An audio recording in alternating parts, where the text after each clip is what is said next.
E aí, meu irmão, vai questionar ou vai adorar? Vamos ficar em pé. Você que está aí na sua casa, pegue a sua Bíblia. Livro histórico de Neemias, irmão Elias. Que maravilha. Capítulo de número 9. Deus é bom. Todo o tempo o Senhor é bom. Graça te damos, Senhor. Versículo de número 9, diz assim: E viste a aflição de nossos pais no Egito, e ouvistes o seu clamor junto ao mar vermelho, e mostraste sinais, prodígios a Faraó, e a todos os seus servos, e a todo o povo da sua terra, porque soubestes que soberbamente os trataram, e assim te adquiristes nome como hoje se vê. E o mar fendeste perante eles, e passaram por meio do mar em seco. Lançaste os seus perseguidores nas mais profundezas, como uma pedra nas águas violentas. E os guiastes de dia por uma coluna de nuvem, e de noite por uma coluna de fogo, para os alumiares no caminho por onde haviam de ir. E sobre o monte Sinai desceste, e falaste com eles desde os céus, e deste-lhes juízos retos, e leis verdadeiras, estatutos e mandamentos bons. E o teu santo sábado que lhes fizestes conhecer, e preceitos, estatutos, e lei mandastes pelo ministério de Moisés teu servo.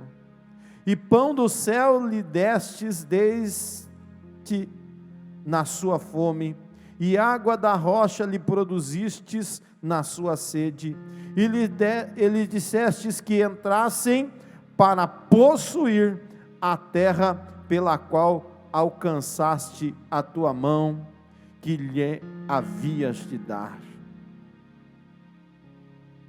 Porém eles, nossos pais, se houveram soberbamente, endureceram a sua cerviz, e não lhe deram ouvidos a teus mandamentos, recusaram ouvir-te, e não se lembraram das tuas maravilhas que fizeste, endureceram a sua cerviz, e na sua rebelião levantaram um chefe, a fim de voltarem para a servidão. Porém tu, eu amo esse Deus, irmãos.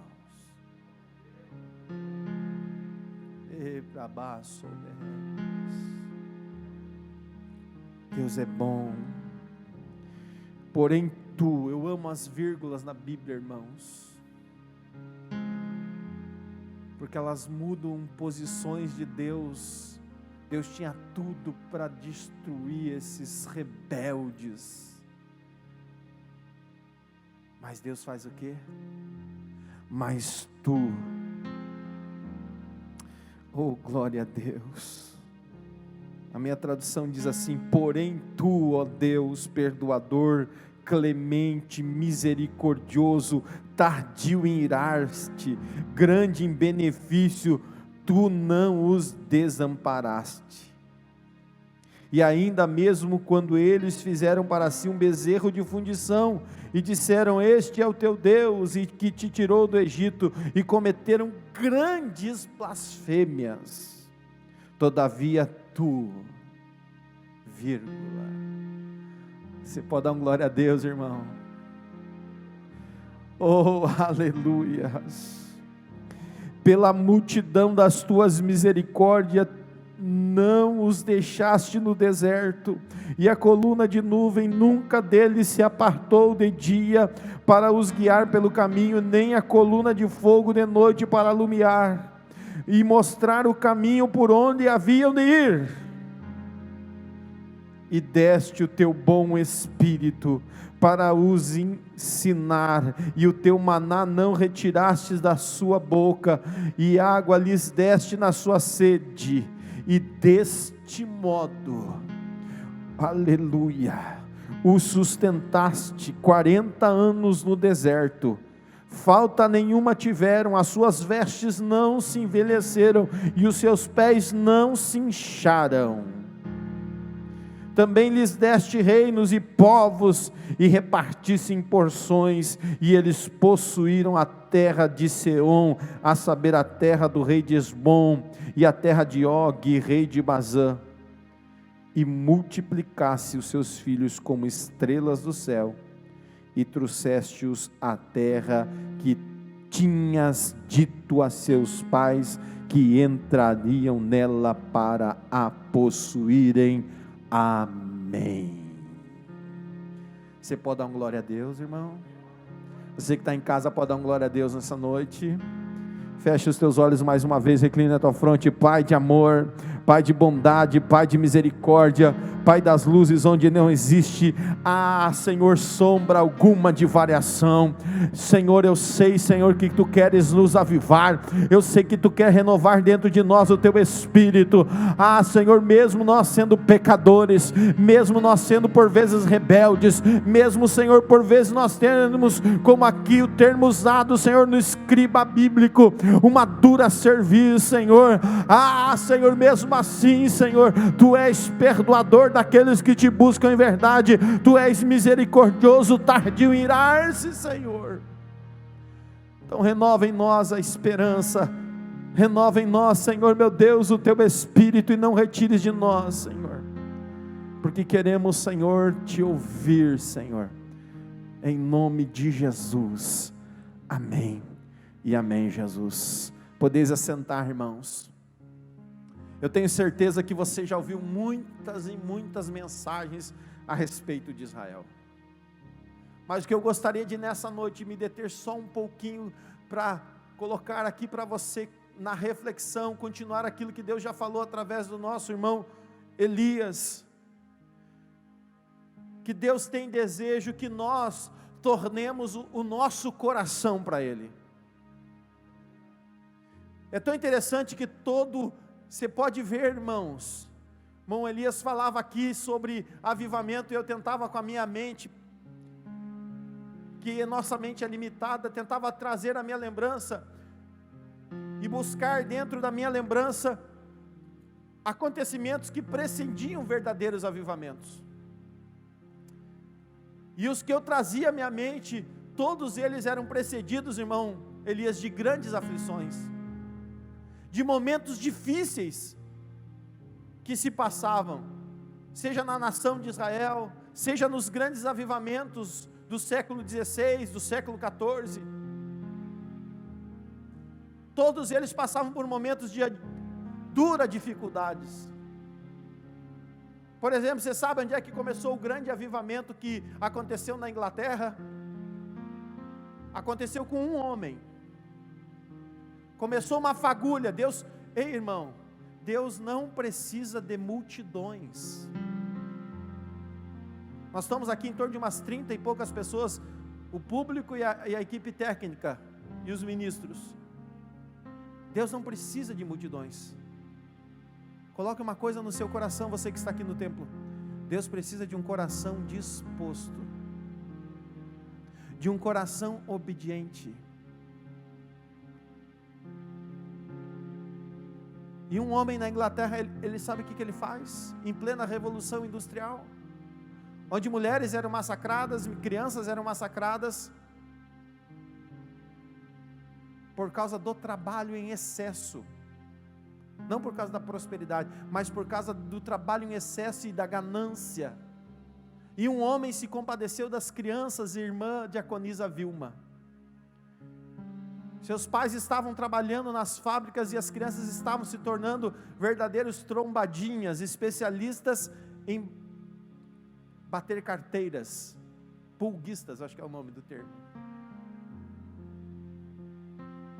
Aquele homem começou a pegar Joel, as crianças, colocá-las dentro de uma sala, porque elas não sabiam ler, elas não sabiam escrever.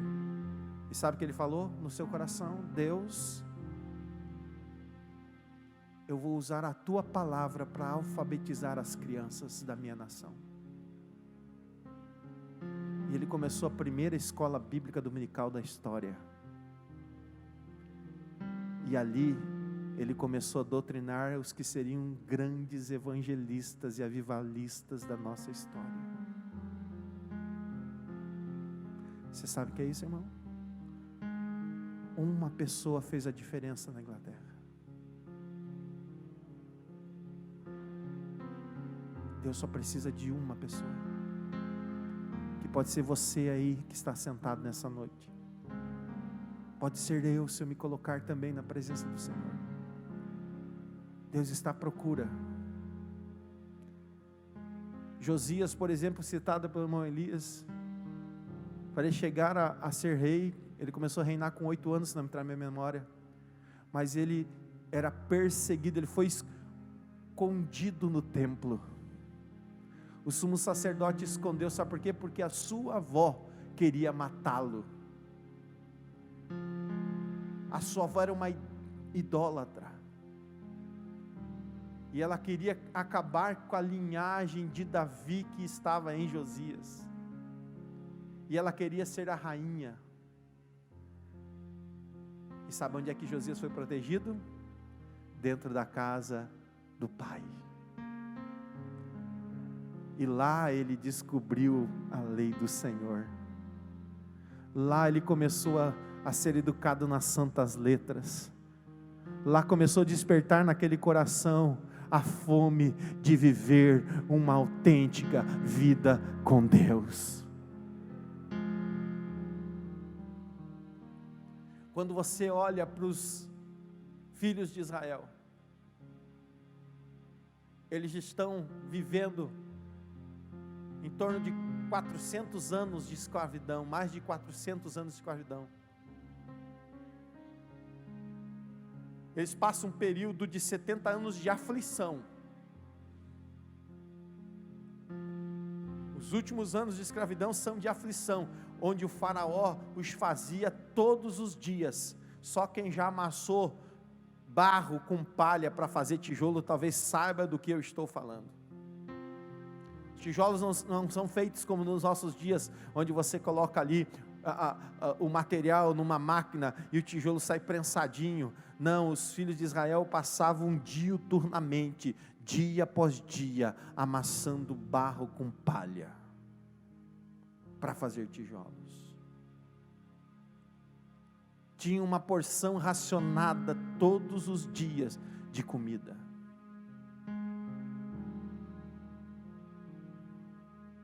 Uma porção de alimento por dia.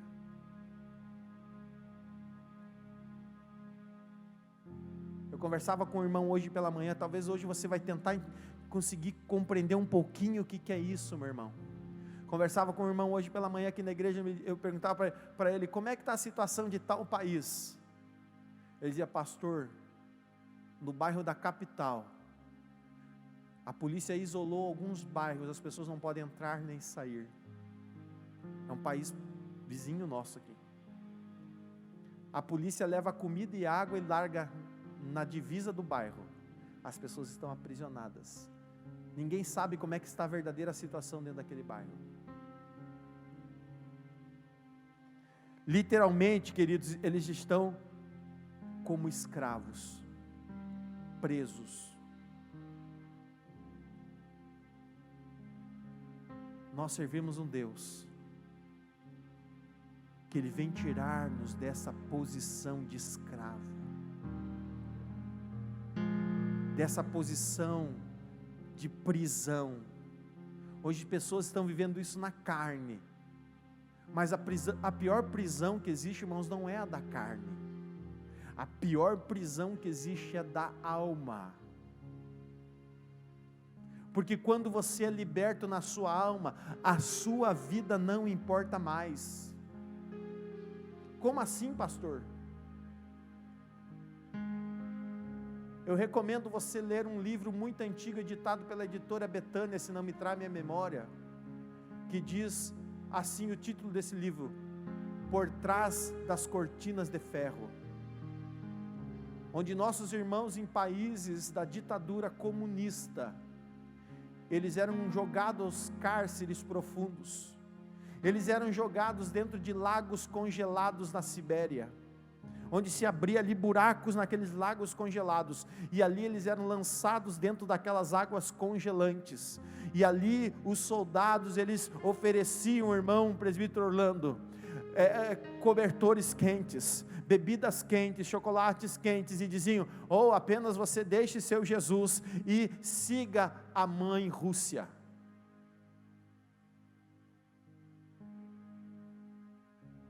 E sabe o que as pessoas diziam? Eu não troco a minha coroa da vida eterna.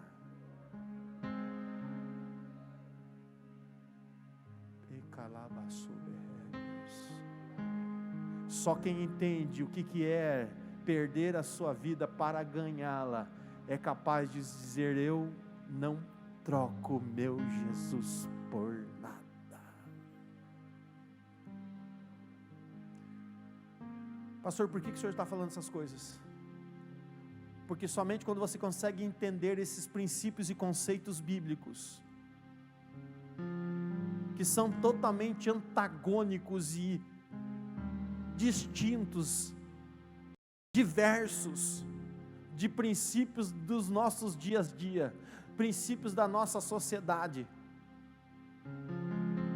Porque a minha Bíblia, diferentemente do que as pessoas pensam, o ser humano, ele está tão acostumado com o toma lá da cá, com a barganha, com ganhar para alguma coisa. Para mim fazer alguma coisa eu preciso ganhar, enquanto que a Bíblia, ela vai na contramão de tudo isso, e ela diz: se você quer ser o maior, seja o menor de todos. Se você quer ser o Senhor, seja servo de todos. Se você quer ser o primeiro, seja o último. Se você quer receber primeiro, você dê. Se você quer ganhar a sua vida, você precisa perder a sua vida. Como é difícil isso cair nos nossos ouvidos. Aí sabe o que Deus faz? Bom, eu vou ensinar então esses princípios para você. Sabe onde é que Deus nos ensina esses princípios? Nos desertos. Deus nos manda a desertos, porque nos desertos nós vamos conseguir entender o que é viver na dependência de Deus. É interessante que, se você pegar a geografia bíblica, que é aquela geografia que mostra a terra da promessa, o Egito, ali a Ásia Menor, que mostra ali a Grécia, a Itália, países onde o Evangelho na primeira era se desenvolveu, a pregação, as histórias bíblicas, as peregrinações de Abraão. Por exemplo, Abraão percorreu nas suas viagens em torno de 1.650 quilômetros a pé, na sua saída de Ur a Berseba. Só que, para você ter uma ideia, a jornada das caravanas que saíam da terra de Gósen até a Palestina, aos mercados da Palestina, essas viagens duravam em torno de 22 dias de camelo. Ou seja, dos filhos de Israel peregrinarem ali pela região por mais distante, seria em torno de 30, 40, 60 dias. O Senhor se revela, dá a eles a lei, eles permanecem acampados um tempo, mas num olhar muito lógico, nós diríamos: é uma jornada tranquila e pequena. Mas uma jornada que deveria ser de 30, 40, 60 dias, ela dura 40 anos. Meu Deus! Por que Deus permite que nós, que poderíamos ter um curto espaço de tempo, alcançar talvez aquilo que nós entendemos por projetos e anseios e coisas poderosas e maravilhosas, e nos parecem que agora estão durando eternidades? Eu quero dizer uma coisa para você muito forte nessa noite: tudo, Deus tem um propósito.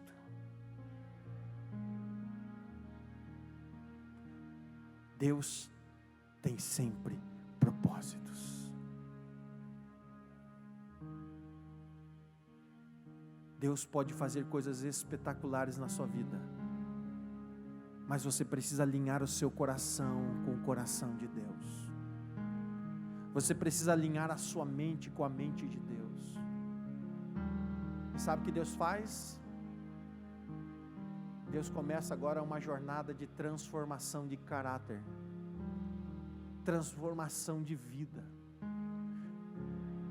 de forjar verdadeiros conquistadores.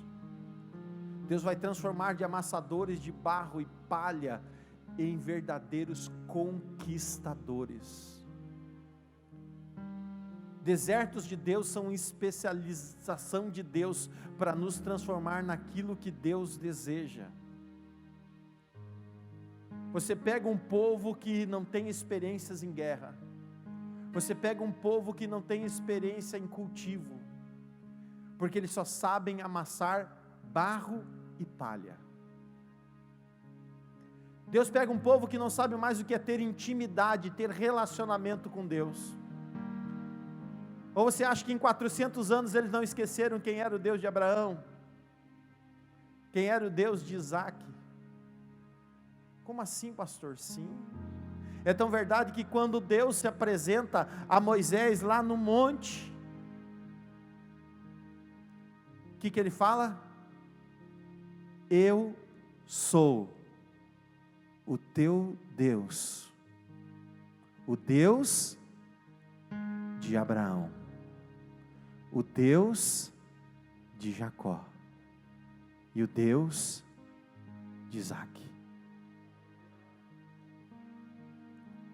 Ele relembra Moisés quem ele é. Aleluia. Pastor, não estou entendendo. Sim, Deus nos faz parar. E é tão interessante que se você ver aqui o texto de Neemias, você vai ver que Deus, Ele vê a aflição do seu povo, Ele vê a aflição dos seus pais, Ele dá ouvido, Ele sabe que eles estão sendo ali moídos, que eles estão sendo ali soberbamente amassados por Faraó, mas o que o Senhor faz?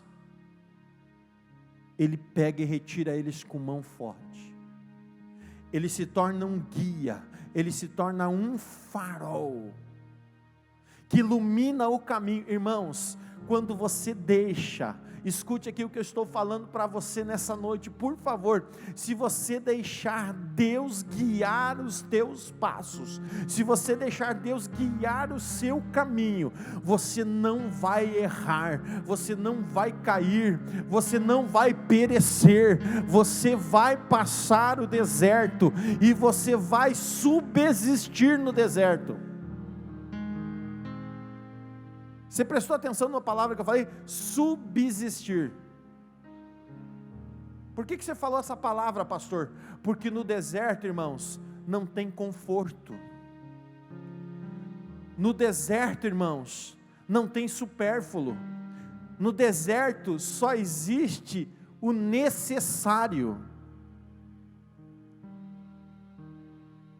No deserto você não planta nada, no deserto você não colhe nada, no deserto você não constrói nada.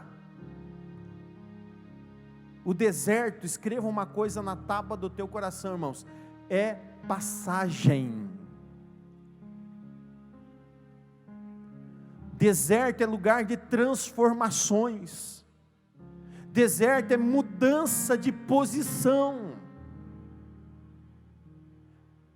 Deserto, Deus nos coloca para nós entrarmos de um jeito e sairmos de outro. Deserto é lugar onde Deus vai nos capacitar e entendermos que nós precisamos dependermos exclusivamente dEle. E como um bom pai, e é tão interessante que na carta aos Hebreus você vai ver que quando nós não somos disciplinados, nós somos bastardos, nós não somos filhos. Porque todo pai disciplina e corrige ao filho a quem ama. Sabe o que Deus faz? Deus disciplina os filhos de Israel. Sabe por quê? Porque a disciplina te dá destino. A disciplina te dá personalidade. A disciplina te dá caráter. A disciplina te dá propósito. Aleluia! Sabe por que tem muita gente perdida hoje nos nossos dias? Porque eles não sabem qual é o seu propósito, eles não sabem qual é o seu destino, eles não têm caráter,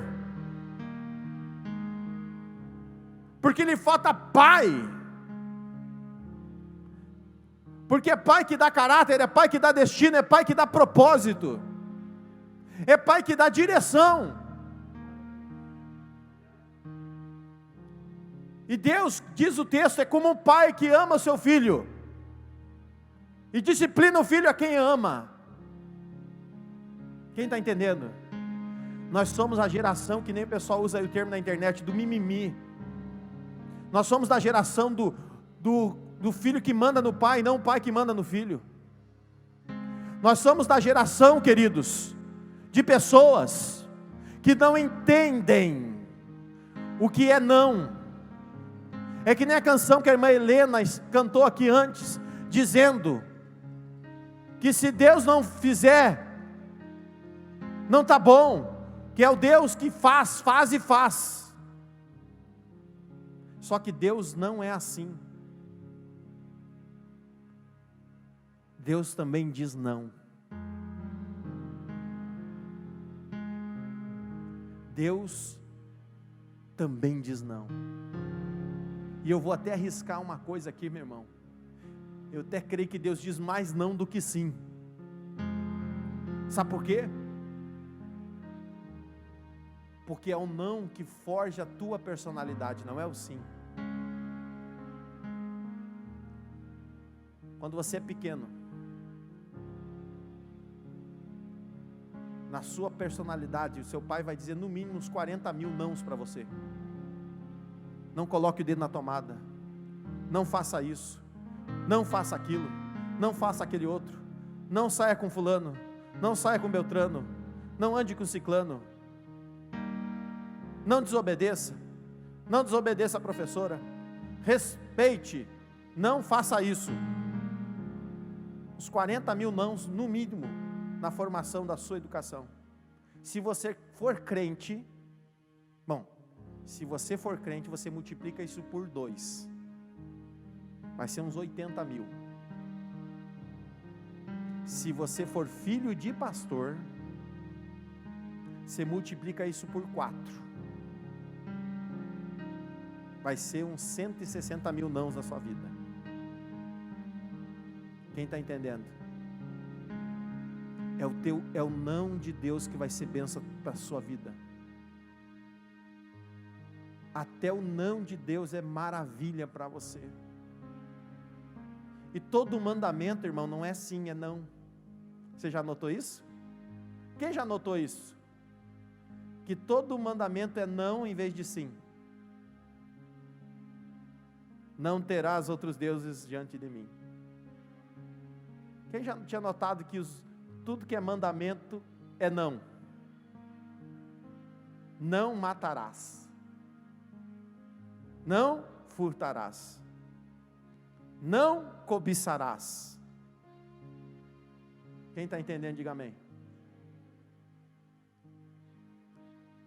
Aí os filhos de Israel, irmãos, Neemias narra com uma precisão, é um dos poucos livros que a narrativa da história de Israel é feita de uma forma tão sintática e tão resumida. São 2 textos na Bíblia que você vai ler com precisão, de uma forma resumida, a história dos filhos de Israel. Onde é que é o outro, pastor? Fora Neemias. Atos dos Apóstolos, capítulo de número 6 e 7. O sermão de Estevão. Você vai ler a síntese do Velho Testamento na história de Israel.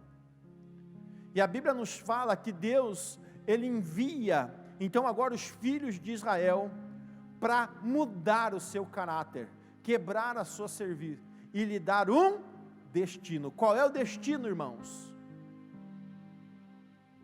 Qual é o destino dos filhos de Israel? Chegar à terra da promessa. Escreva uma coisa no seu coração, irmãos: tempos de aflição precedem tempos de avivamento. Desertos precedem terras prometidas na nossa vida. Se Deus te colocou num deserto, você está se sentindo aflito, você está se sentindo que você está sendo moído, fica tranquilo, é sinal que Deus tem uma terra prometida para você já já, é sinal que vai vir avivamento, que vai vir despertamento, mas não existe avivamento, não existe despertamento sem arrependimento, né, irmão Elias? Ou sem renúncia de pecado, sem comunhão com Deus, sem reconhecer que Ele é Deus na nossa vida, sem reconhecer que nós dependemos dEle, sem reconhecer que Ele é tudo e eu não sou nada, sem dizer que eu e as minhas misérias não podemos nada. Era maço, berrebias. Deus envia os filhos de Israel para o deserto, e lá Deus vai pôr à prova as suas misérias, porque no deserto eu não consigo juntar nada, no deserto eu não consigo plantar nada. E é tão interessante que você vai ver no texto sagrado que quando Deus manda maná, a porção do maná, irmãos, era para o dia, não podia juntar para outro dia. Eu quero que você me entenda aqui, irmão. A provisão de Deus para a sua vida não é para o amanhã, é para o agora. A provisão de Deus para você é o nome que Ele revelou para Moisés, na tradução do hebraico. Qual é o seu nome? Tchá.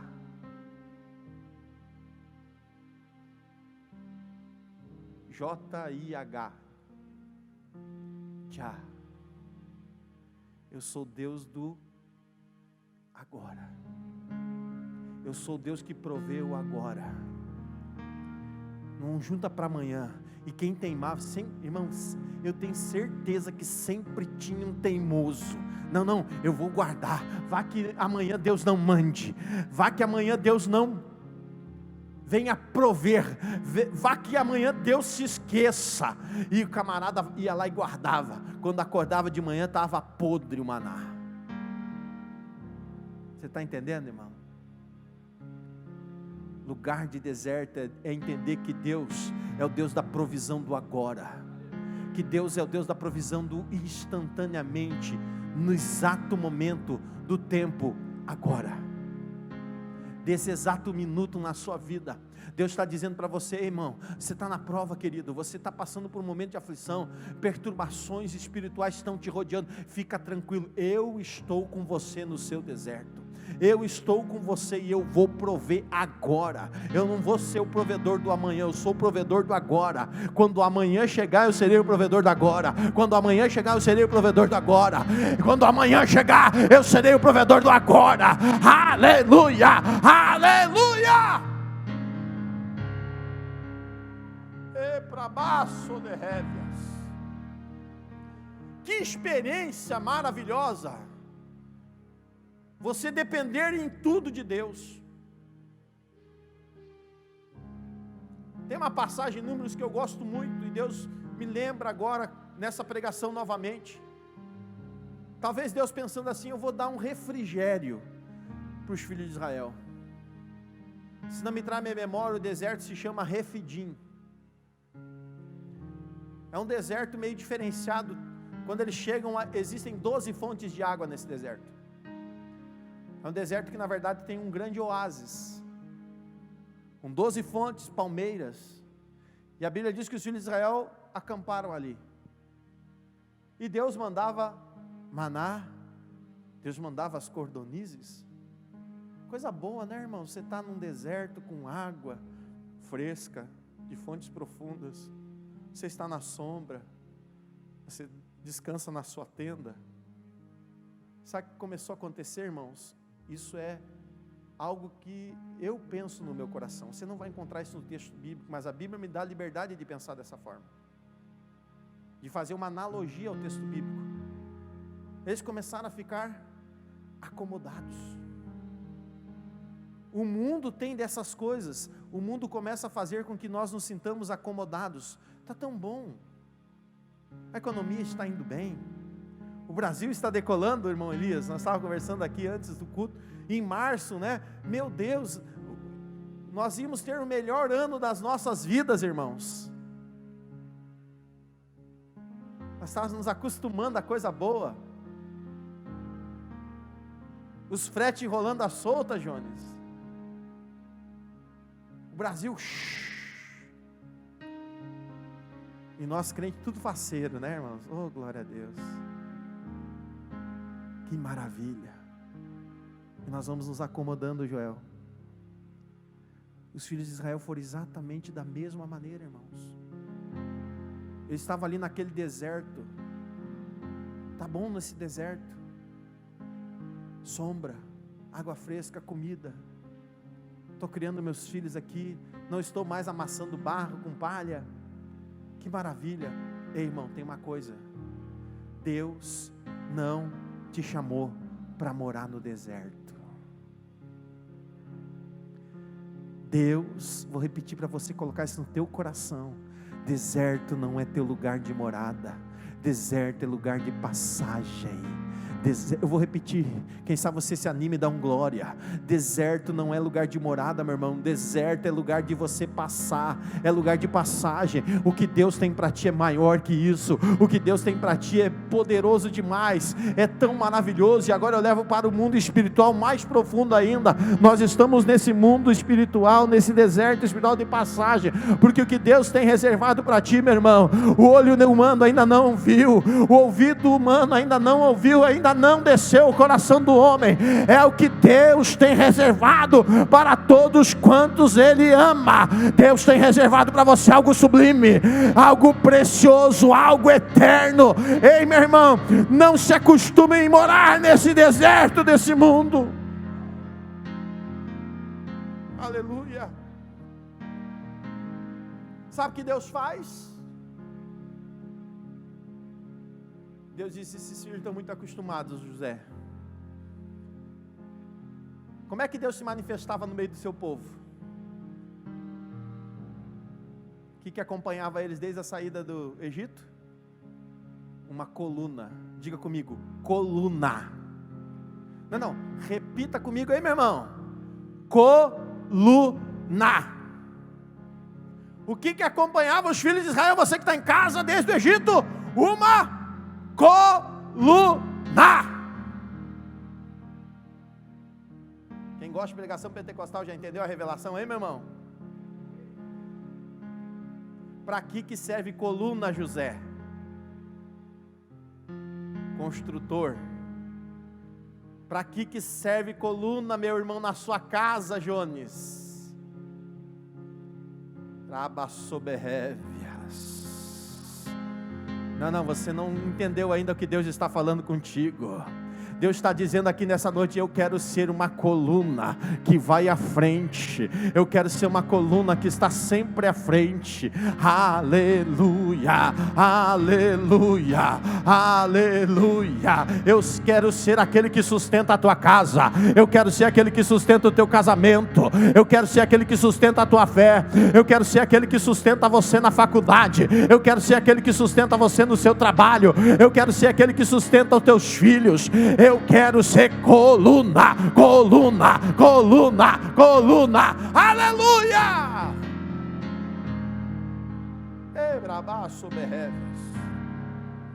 Sabe o que acontece? A coluna começa a se mexer. O que acontece quando a coluna se mexe? Você tem duas opções. Se você vai lá para o livro do profeta Ezequiel, no capítulo 1 e 2, você vai ver que o trono de Deus, na analogia, na figuração, era uma coluna, era um trono com rodas.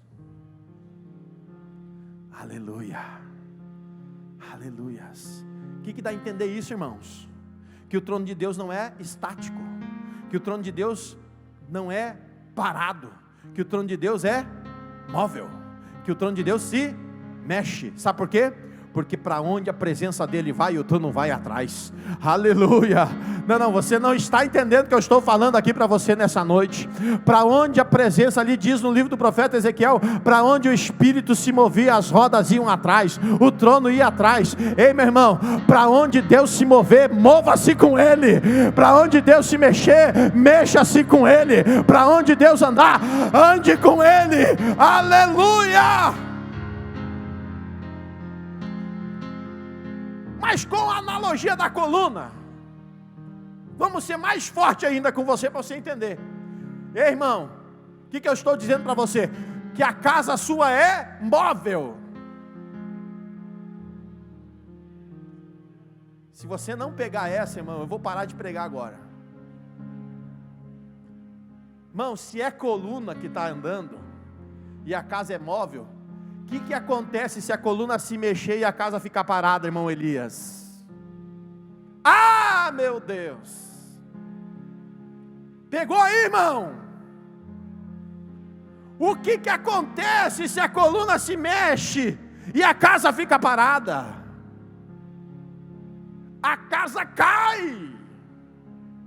Ei, irmão, se você não quer que a sua casa caia, mexa-se quando a coluna mexer-se, ande quando a coluna andar, ou mova-se quando a coluna mover-se, porque a sua casa vai sempre estar de pé, porque a coluna não vai deixar ela cair, a coluna vai sustentar a tua casa, a coluna vai sustentar o teu casamento, a coluna vai sustentar a tua família.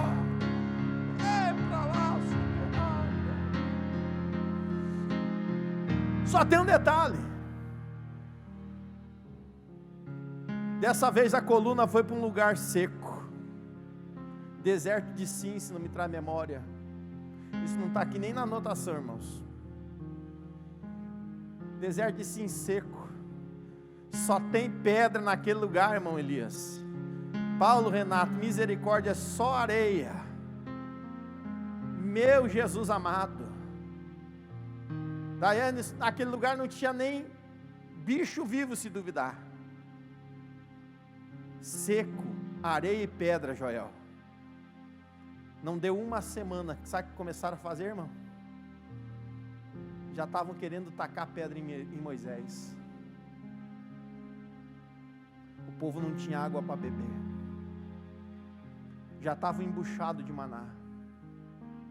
Não tem água para tomar. Ei, Moisés, você nos tirou do Egito para morrer nesse deserto. Ei, irmão, deserto é lugar seco. Deserto é um lugar sem vida. Deserto é lugar sem água. No deserto não adianta você ter $1 milhão. Não tem valor nenhum. Você troca esse 1 milhão por um copo d'água. É que nem hoje, irmão. Você pode ter a maior conta bancária do mundo. Você pode ser o Bill Gates. Você pode ser o dono lá, o mexicano da Televisa. O homem mais rico do mundo. Pelo menos era. Não adianta nada, irmão. Se pegar coronavírus, não adianta nada os $milhões na conta bancária. Só a graça e a misericórdia de Deus para sair vivo desse negócio. Quem está entendendo? É que nem deserto, irmão. Não adianta ter todo o ouro do mundo, porque no deserto não tem torneira do Sanep. Não adianta nada. Sabe por que Deus mandou eles para aquele lugar, irmãos?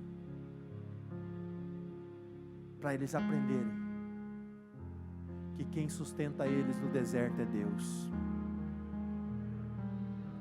Quem mantém eles vivos no deserto é Deus. Você tem que colocar uma coisa na sua vida, meu irmão. Se você está de pé, é só por causa de Deus. Se você está vivo, meu irmão, é só por causa de Deus. Sabe o que Salomão diz no final da sua vida, lá em Eclesiastes? Que a nossa vida é como um fio de prata. Ele pega uma analogia da mitologia grega. A mitologia grega tem uma alusão que a vida é como um fio de prata, que é cortado por uma tesoura, e ele diz, a nossa vida é como esse fio de prata, corta-se o fio, quebra-se o cântaro, e a vida se foi. O que sustenta esse fiozinho na sua vida, que se chama Espírito de vida, é o dono dela, e ele diz, fique aí enquanto eu te mandar ficar, aleluias, tenha vida porque eu estou mandando, aleluias, continue vivo porque eu estou dizendo, porque a palavra dele é que produz vida, aleluias, é o fôlego dele que produz vida, aleluia. E eu estou encerrando. Deus nos manda para deserto para produzir em nós reavivamentos, despertamentos. Quando eles estão nesse deserto que não tem uma gota d'água, eles estão a ponto de apedrejar Moisés. Ei, meu irmão, o que você faz quando você é alvo de perseguição? Quando as pessoas estão atirando pedra em você, sabe o que Moisés faz? Ele vai consultar o Senhor. Moisés era um pastor extraordinário, irmãos.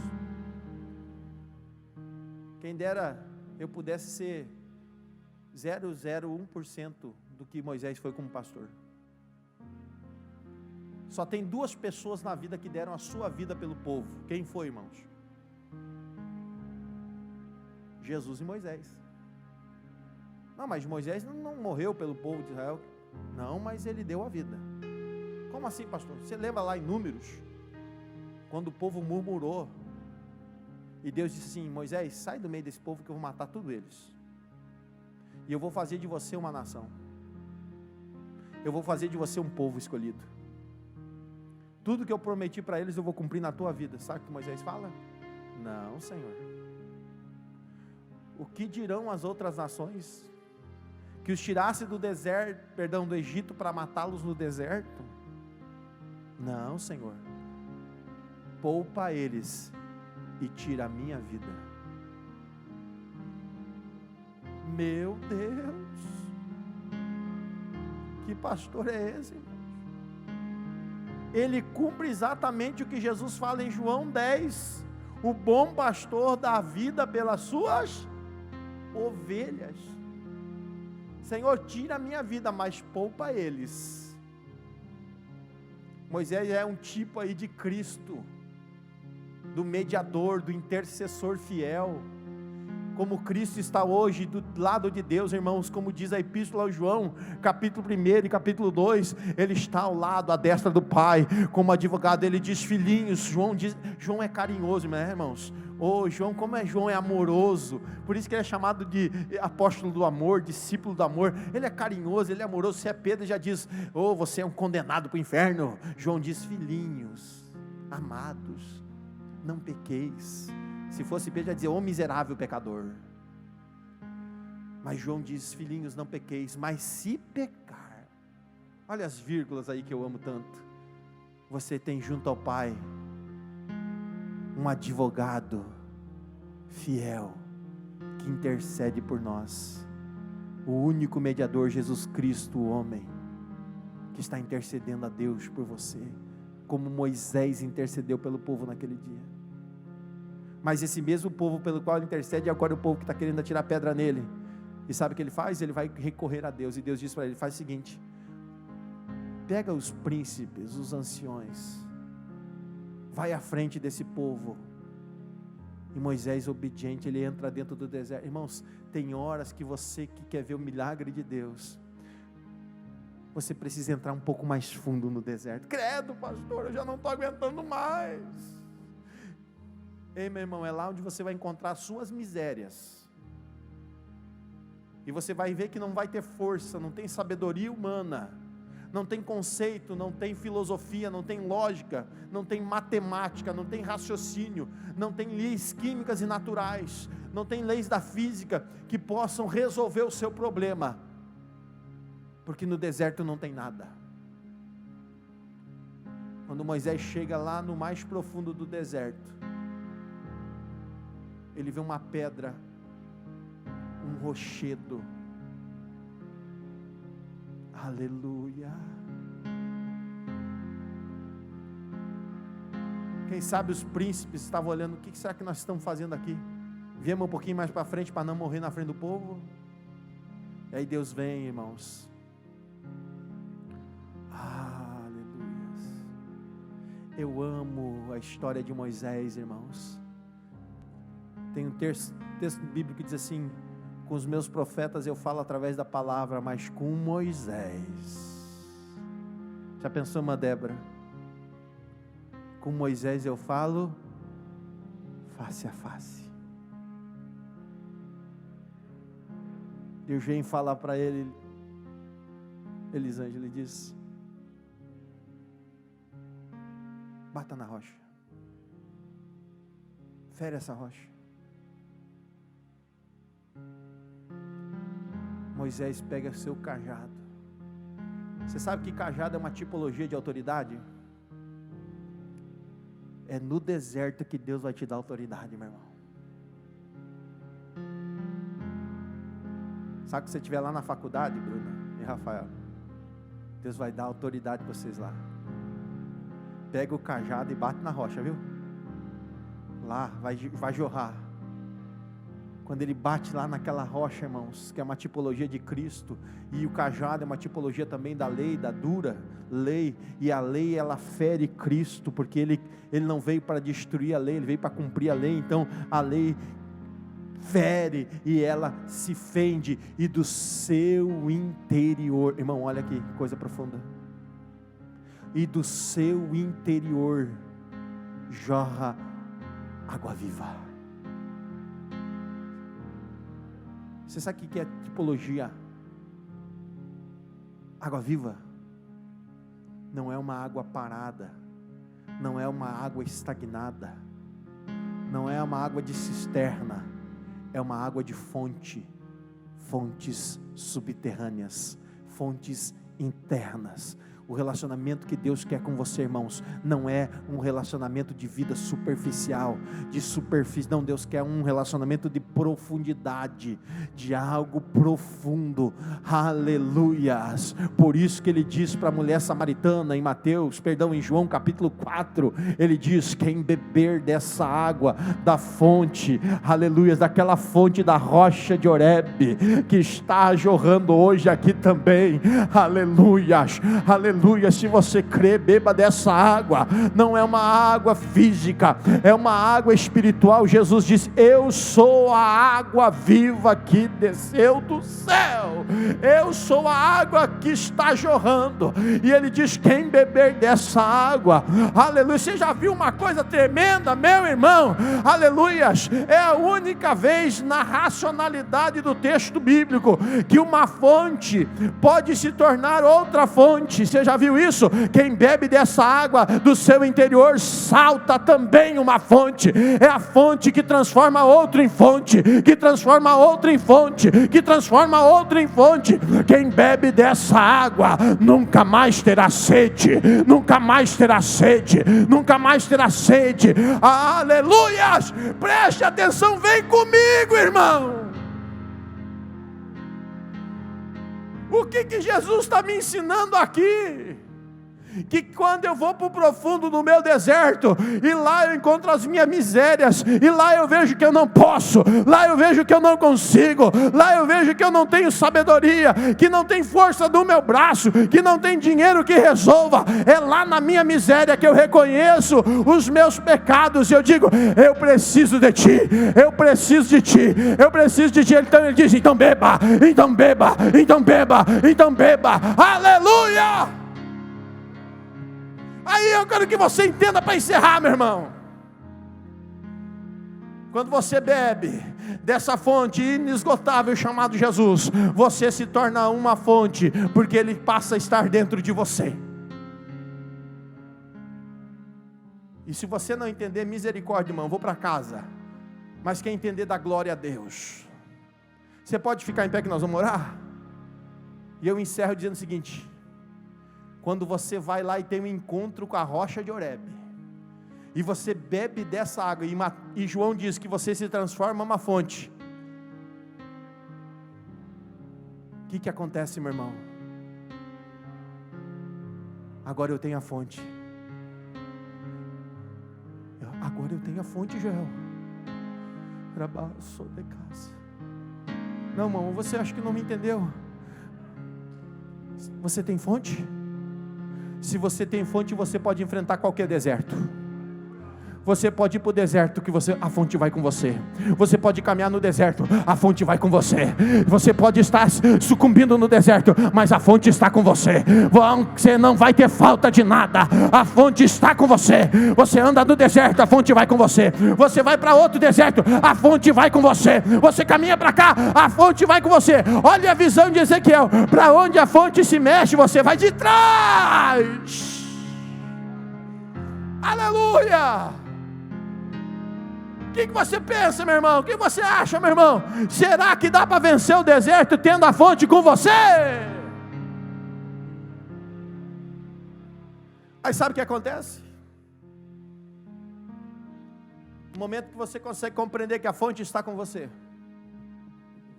Neemias explica uma coisa maravilhosa que o irmão presbítero Elias mencionou aqui. Eles vagaram 40 anos no deserto. A roupa não gastou. Quando a fonte está com você, não vai gastar. Você acha que é brincadeira isso, irmão?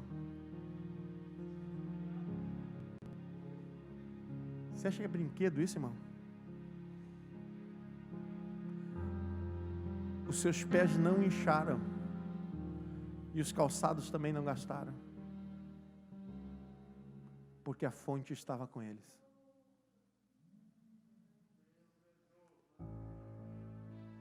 Sabe por que muitas vezes os crentes se afligem hoje e ficam ansiosos? Porque muitas vezes, na maioria, eles nunca abriram mão do tudo para receber o tudo. Eles leem a vida inteira o Salmo 23, pensando no Salmo 23 como um salmo de que Deus vai sempre prover tudo para eles. Você já parou para pensar nisso? O sentido da tradução não é essa que o nosso português nos ensina. O sentido original do Salmo 23:1, quando Davi estava lá sem nada e sem ninguém, ele dizia, na nossa tradução João Ferreira de Almeida, revista e corrigida e na atualizada também diz assim: o Senhor é meu pastor e nada me faltará. É isso? Só que no original não quer dizer isso. No original quer dizer: o Senhor é meu pastor e de nada tenho falta. É muito diferente. Se eu tenho a fonte, eu não tenho falta de nada. Pastor, mas as latas estão ficando vazias, não tem problema. Pastor, está faltando dinheiro para pagar a conta da CE, não tem problema. Eu não vou ter falta de nada. Você não acredita que Deus pode enviar um anjo lá para você? Você não acredita que o Senhor pode prover na sua vida? Hoje de manhã eu estava ouvindo uma mensagem, saí do culto, ouvi uma mensagem, ouvi outra mensagem. Eu estou ficando quase viciado em mensagem. E a mensagem trazia um testemunho de um moço que estava estudando nos Estados Unidos, filho de um pastor. E o seu pai prometeu para ele mandar dinheiro só uma vez por mês. Só que antes de chegar o dinheiro, 3 dias antes acabou o dinheiro. Ele liga para o pai dele e diz: pai, eu não tenho dinheiro. Na verdade ele não fala assim, ele diz: então pai. E o seu pai diz: já vem, aí vem coisa. Pois é pai, será que não dá para o senhor mandar, falta só 3 dias, o senhor mandar o dinheiro para mim? Para me ajudar? Porque eu estou recebendo de salário aqui, mais do que o senhor manda, eu consigo sobre... E o pai dele falou para ele: não. Você lembra do nosso trato? Eu não vou mandar nada para você. Daqui 3 dias eu mando. Mas se o senhor não entendeu, pai, eu não tenho o que comer. Eu não tomei nem café da manhã. E ele disse: não posso fazer nada. Pai, o que eu vou fazer? Eu tenho uma sugestão. Você não vai lá para a igreja para orar? Vou. Então aproveita e faz jejum 3 dias. Parece piada, né, irmãos? Um pai fazer isso com o filho dele, ele fez, irmão.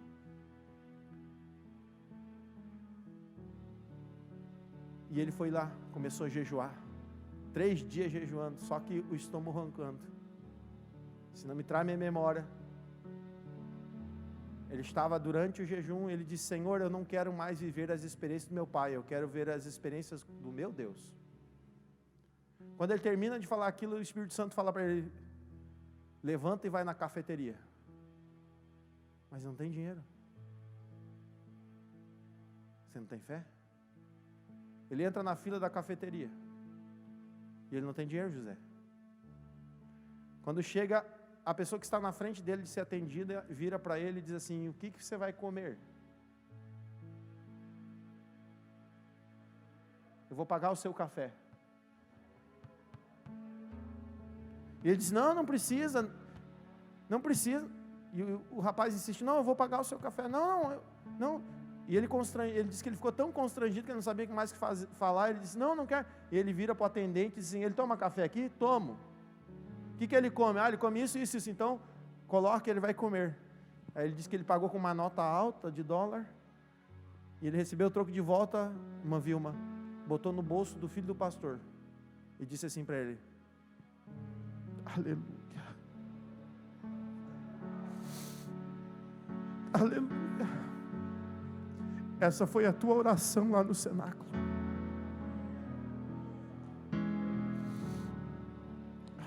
Ele recebeu uma explosão de fé tão grande na vida dele.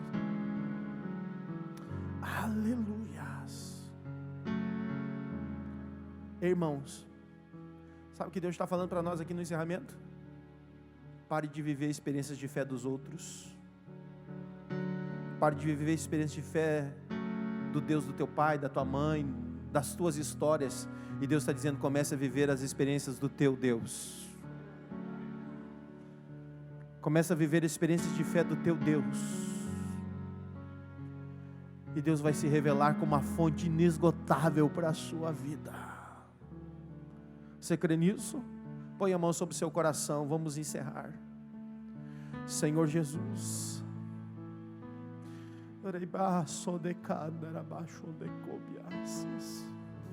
oh Senhor, quão miserável muitas vezes nós somos. Perdoa as nossas misérias, Senhor. Perdoa-nos, Senhor, porque eu sei, Senhor, que Tu és a nossa fonte inesgotável, Tu és o nosso provedor, Senhor. E eu sei que Tu nos manda no deserto para forjar-nos, para reconhecermos os nossos pecados, para nos avivar, Senhor, para nos despertar.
fonte.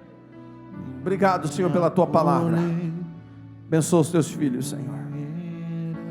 Que o grande amor de Deus, a paz de nosso Senhor e Salvador Jesus Cristo e as consolações do Espírito Santo seja todos os dias até a consumação dos séculos com todos nós hoje e sempre. Amém e amém, Senhor Jesus.